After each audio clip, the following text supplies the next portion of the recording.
Are you an assassin?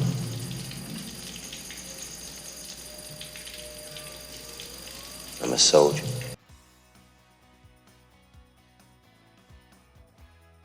Number 20, All Quiet on the Western Front.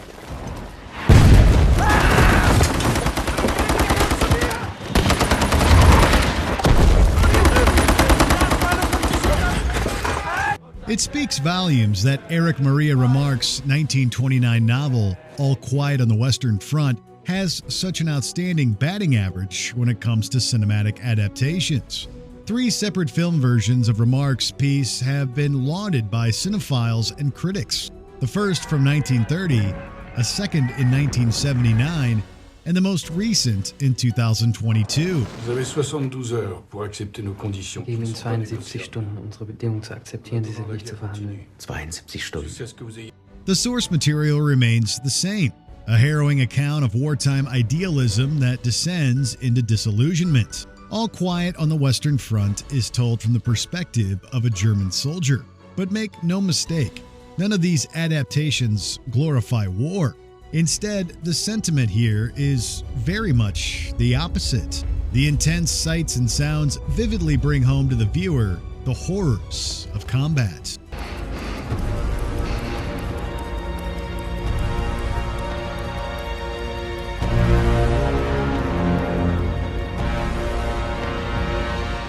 Number 19, Glory. Congratulations. I ain't sure I'm wanting this, Colonel. Here's a question. How much does historical accuracy mean when making a nonfiction film? Okay, now how about a war film specifically? Glory is one of those well-regarded efforts that's extremely well made and compelling. It's also been showcased often to students at the high school level, despite questions of inaccuracies with regard to its content. Oh, I see. So the white man give you a couple of stripes, next thing you know, you hollering, ordering everybody around like you the master himself. This, of course, takes nothing away from the impactful messages behind Glory, nor the quality of its performances. This dramatized tale of a real African-American regiment during the American Civil War succeeds on an emotional level, rather than a rational one. This is no insult. Glory is absolutely worth a watch.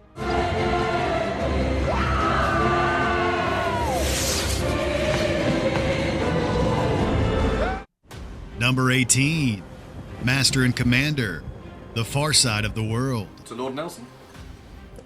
To Lord Nelson. To Lord Nelson. War films, though dealing with the past, will always be with us as society progresses into the future. Master and Commander, The Far Side of the World, may not be a title that one immediately associates with this genre, but the Napoleonic setting is just one of the elements that help make it unique. Their greed will be their downfall.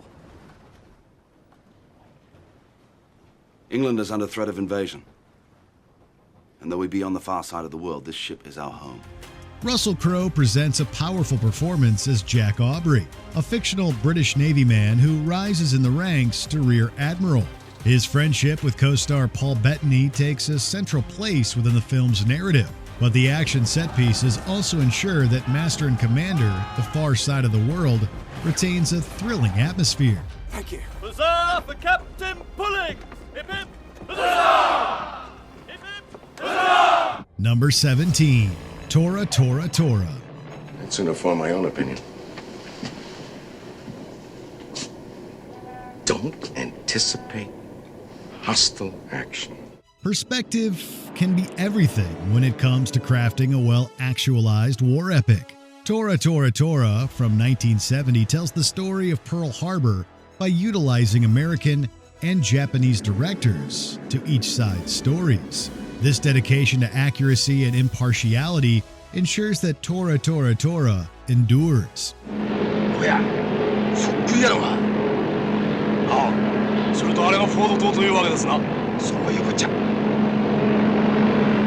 It also remains a bold move for the time, since 1970 was only 25 years removed from the end of World War II. Tora Tora Tora could have easily descended into flag-waving and grandstanding, but the film instead mulls over the tragedy from all sides. The film ends up being more successful overseas than in North America, but don't let this dissuade you from exploring what Tora Tora Tora has to offer its audiences.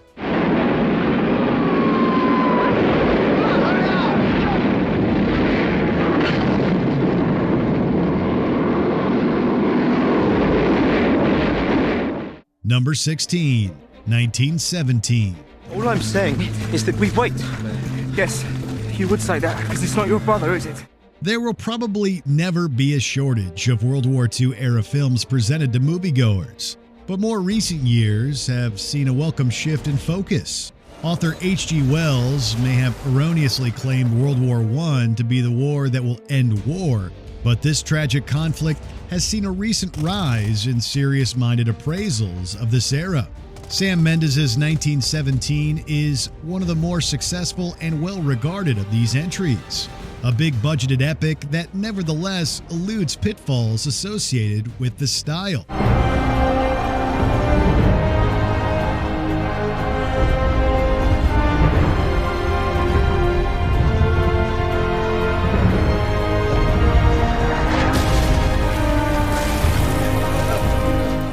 The narrative of two soldiers attempting to stop military doom is tense right from the jump. The special effects are gruesomely convincing, and the long-take cinematography is absolutely breathtaking. In other words, 1917 is highly recommended. He saved my life. No, I'm glad you were with him.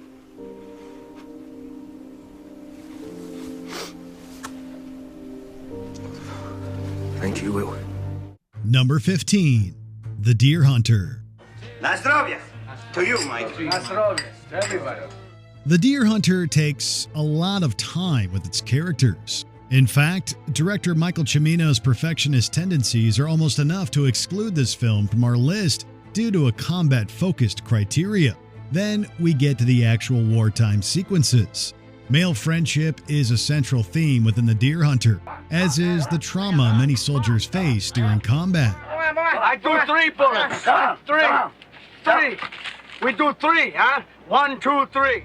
The scenes of Nick, Steven, and Mike as prisoners of the Viet Cong pull no punches with regard to dehumanization and psychological torture.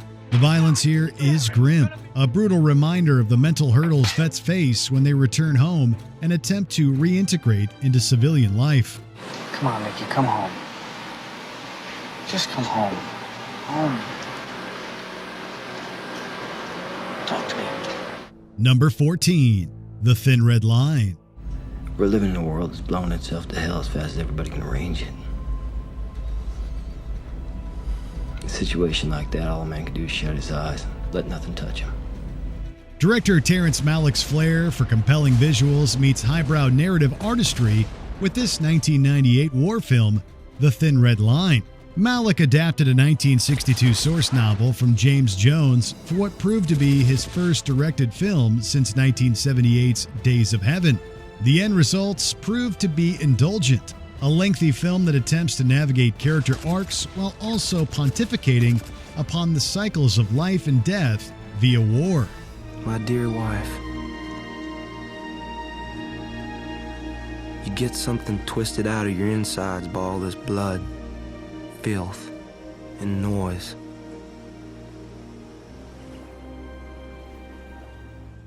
Malick is aided by a cast that seems game for the task, however, including Sean Penn, Jim Caviezel, Adrian Brody, and George Clooney. The Thin Red Line is perhaps not for Malickian newcomers who should start with Badlands, but absolutely worth your time.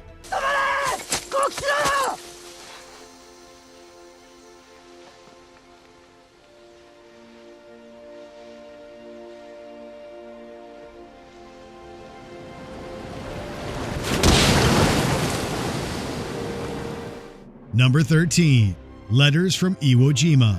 花子、俺たちは掘っている。一日中、ひたすら掘り続ける。そこで戦え。そこで死ぬことになる穴。Clint Eastwood managed to direct not one, but two separate war movies that were released back in 2006. Both films deal with the Battle of Iwo Jima from World War II, with flags of our fathers told from the Allied perspective and letters from Iwo Jima from the Japanese. いよいよ我らの真価が問われる時が来た。日本帝国軍の一員として誇りを持って戦ってくれることと信じる。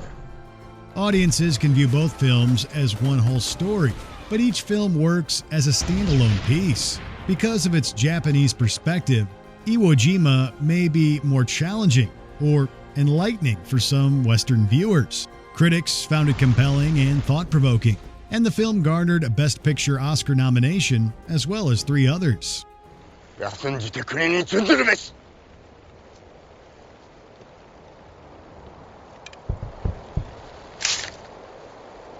世は常に諸子の先頭にあり。 Number 12. The Hurt Locker. Want to get back?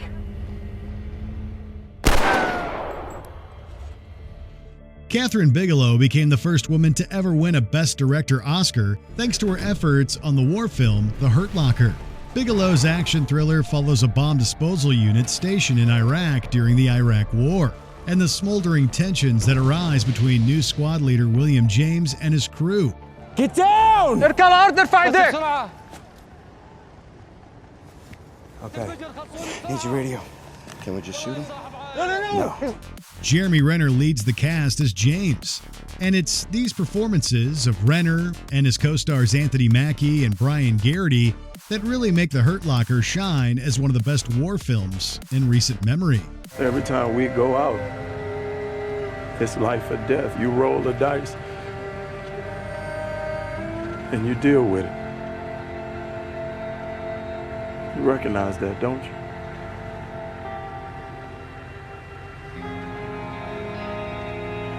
Yeah. Number 11. La Grande Illusion. C'est une bonne solution. Je l'ai manqué. Sie dürfen nicht so viel sprechen. As Maya Angelou wrote, "We are more alike, my friends, than we are unalike." This humanistic sentiment is one that's central to 1937's La Grande Illusion. Director Jean Renoir and his co-screenwriter Charles Spock ensure that their characters receive a lot of light and shade to counterbalance the darkness of war. Une tentative comme la vôtre ne peut réussir qu'à 2. Pas plus. Et je connais vos préférences. C'est pas juste. Mais qu'est-ce qui est juste dans une guerre? Ah non, mon vieux, on peut pas accepter ça, voyons. La Grande Illusion celebrates similarities between soldiers on both sides of its World War I setting, and does so while simultaneously showcasing the inevitable violence of combat. The film's pacifist message, combined with its heavy thematic critiques of fascism, also saw La Grande Illusion seized by officials in Nazi Germany. Nous allons reprendre la lutte contre... comme les copains, quoi. Faut bien qu'on la finisse, cette putain de guerre, non? En espérant que c'est la dernière. Tu te fais des illusions. Number 10. Dunkirk.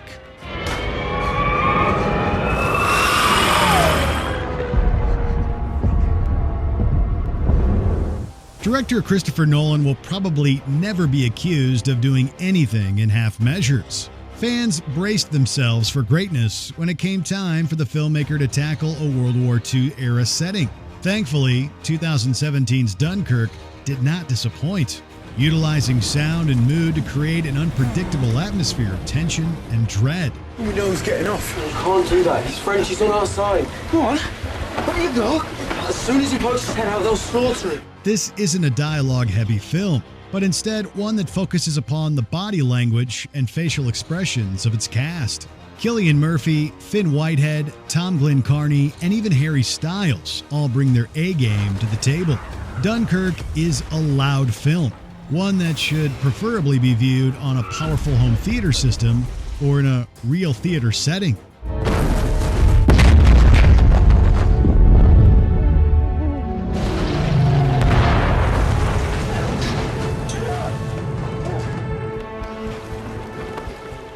Number 9. Full Metal Jacket. What side was that, Private Pile? Sir, left side, sir! Are you sure, Private Pile? Sir, yes, sir! What side was that, Private Pile? Sir, right side, sir! Stanley Kubrick's unique and occasionally idiosyncratic style of filmmaking is set on full display here with 1987's Full Metal Jacket. The basic training setup of the film's first half takes a heavy turn around the film's halfway point, effectively setting the stage for war. Are those live rounds?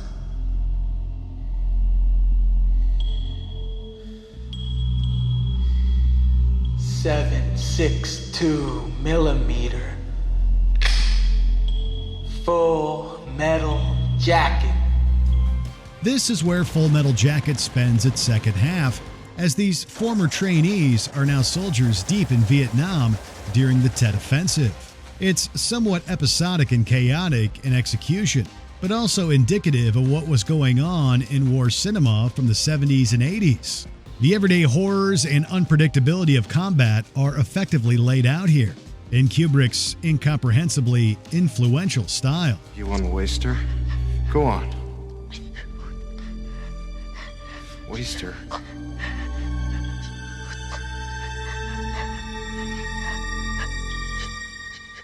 Number 8. The Bridge on the River Kwai. What have I done? The British-American co-production has not only garnered praise from war film buffs since its original release back in 1957, but the National Film Registry, which selected the Bridge on the River Kwai for preservation for its cultural significance in the Library of Congress in 1997. Perhaps the men don't work well without their own officers to direct them. My officers will direct them. Your officers will walk beside them. That's for Colonel Nicholson to decide. As he pointed out, it's against the rules. Do not speak to me of rules! Director David Lean helms a story of British prisoners of war who are assigned to a Japanese prison camp in Burma and are put to work constructing a bridge connecting Bangkok and Rangoon. This, despite Geneva Conventions stating that officers are exempt from such work. The result is a film of world-class acting and memorable set pieces.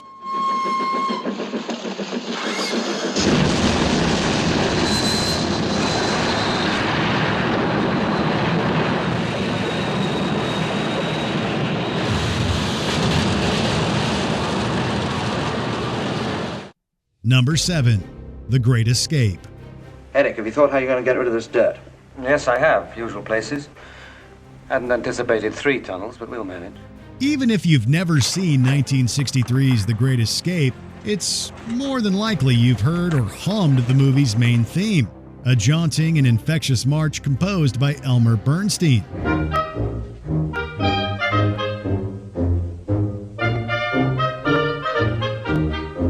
Steve McQueen stars as the leader of a group of World War II POWs who are intent on digging an escape tunnel from their German concentration camp prison. McQueen's charisma is undeniable here, as is the impressive stunt work on display in the film, particularly during a death-defying motorcycle scene. This sequence has gone on to become the stuff of war movie legend and has earned The Great Escape a spot on our list. Do you think it was worth the price? It depends on your point of view, Henley. Yes. Number 6. Platoon. There are times since I felt like the child born of those two fathers. War is hell, and very few 80s films capture the realism of frantic combat better than films like Oliver Stone's Born on the 4th of July and Platoon. In the latter, Charlie Sheen, Tom Berenger, and Willem Dafoe star as soldiers stationed during the Vietnam conflict in a platoon full of wildly varied personalities and levels of morality. Stay out of this, Lias. This ain't your show. You ain't a firing squad, you piece of shit! Stone's purpose in writing the film was to offer a stark contrast to the Vietnam portrayed in 1968's The Green Berets, starring John Wayne. In fact, Platoon utilized the director's own first-hand experiences as an infantryman for inspiration. The results are harrowing and haunting, making Platoon one of the finest war movies ever made.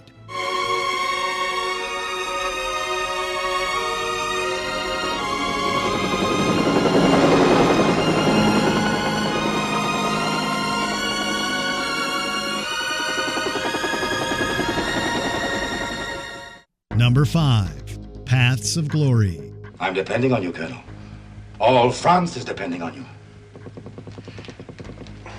Filmmaker Stanley Kubrick may be known among his fans for his infamous 1987 Vietnam-era picture Full Metal Jacket, but the director actually worked in the war movie genre much earlier with this 1957 tale of a French battalion during World War I. Kirk Douglas stars as the troop's commanding officer, who attempts to defend his men against charges of cowardice due to their failure of what's essentially a mission of self-destruction. The case made against these men is a mockery of all human justice. Gentlemen of the court, to find these men guilty would be a crime to haunt each of you to the day you die. Stanley Kubrick's filmography is crowded with classics, but the anti-war flick Paths of Glory may be one of the director's more underrated efforts. I apologize for not revealing my true feelings. I apologize, sir, for not telling you sooner that you're a degenerate, sadistic old man. And you can go to hell before I apologize to you now or ever again. Number 4. Das Boot. Unser Boot.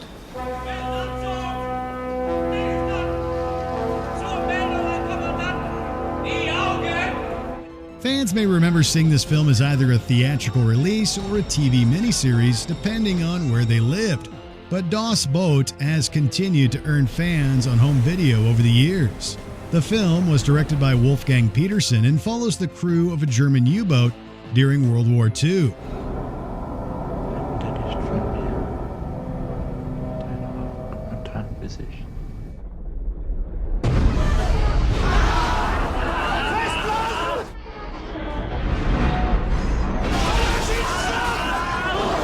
Das Boot was notable for capturing not only the thrill and danger of battle, but also the dullness that came to define the often long stretches of downtime in between sporadic conflict.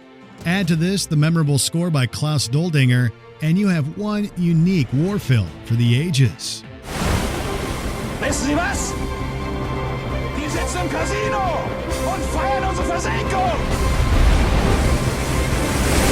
Not yet, Kameraden! Number 3. Lawrence of Arabia. He was the most extraordinary man I ever knew. Did you know him well?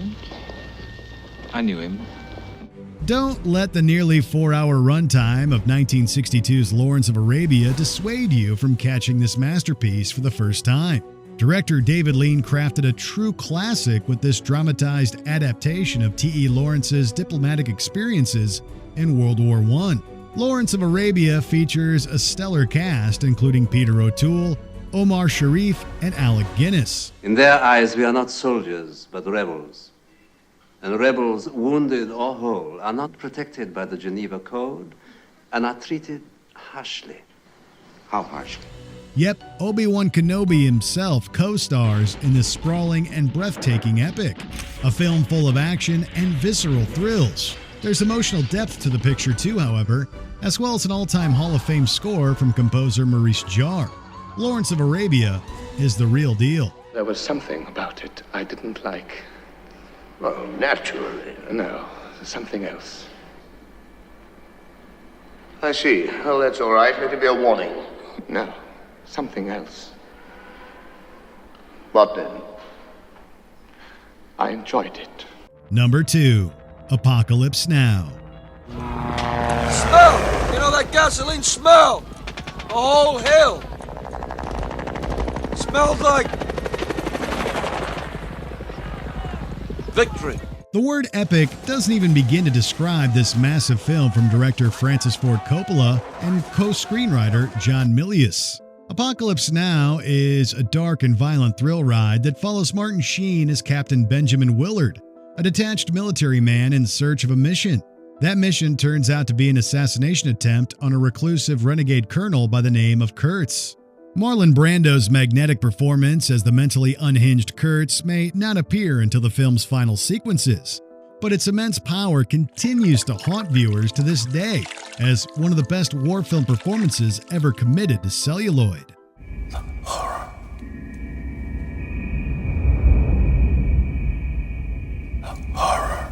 Number 1. Saving Private Ryan. Stand out of your weapon. Keep those actions clear. I'll see you on the beach. Realistic violence is a staple of war films, but not everyone was ready for the astonishing level of grit director Steven Spielberg put on screen in Saving Private Ryan. The film's opening sequence alone, which details the invasion of Normandy on June 6, 1944, is a visceral gut check that places the audience directly in the middle of combat. Spielberg's film also focuses on people, however, specifically a squad whose mission is to find Private James Ryan, whose 3 brothers have perished during the conflict. Your brothers were killed in combat.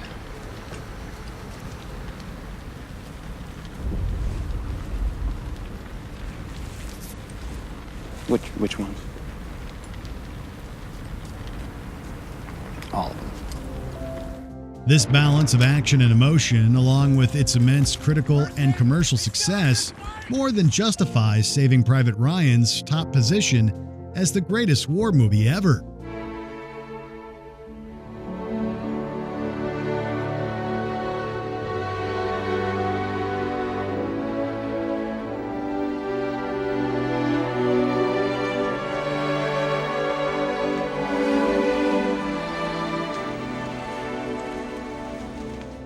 Are you willing to go all in for an epic-length war movie?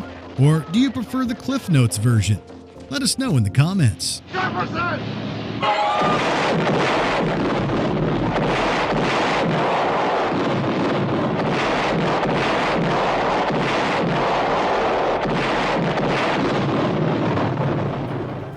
Did you enjoy this video? Check out these other clips from WatchMojo, and be sure to subscribe and ring the bell to be notified about our latest videos.